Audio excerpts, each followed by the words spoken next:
তাকায়া দেখে পুরা ঘর দখল কইরা এক ব্যক্তি চেয়ারের মাঝে বসে আছে।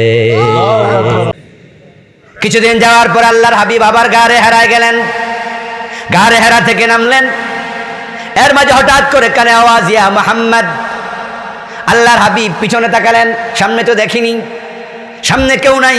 পিছনে তাকায়া দেখে কেউ নাই, একটু সামনে গেলেন, ইয়া মুহাম্মদ। আল্লাহর হাবিব ডানে বামে তাকালেন, কেউ নাই।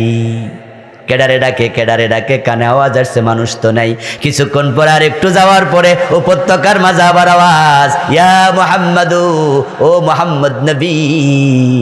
আল্লাহর হাবিব বুঝলেন সামনেও নাই, পিছেও নাই, ডানে বামে নাই। এবার একটু আসমানের দিকে তাকায়া দেখে পুরা ঘর দখল কইরা এক ব্যক্তি চেয়ারের মাঝে বসে আছে।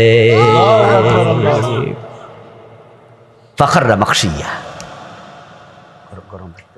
গরম লাগছে, হয়তো হাত পাখা অথবা টেবিল ফ্যান। ফাখররা মাখশিয়া, এমন বিশাল বডি আর কোনদিন রাসূলুল্লাহ দেখেন নাই। সাথে সাথে বেহুশ হয়ে পড়ে গেলেন। সুম্মা দানা ফাতাদাল্লা ফাকানা কাবা কাউসাইনি আও আদনা। এবার জিবরিল আমিন মানুষের সুরত দইরা ওই চেয়ার থেকে রাসূলের কাছে নামলেন।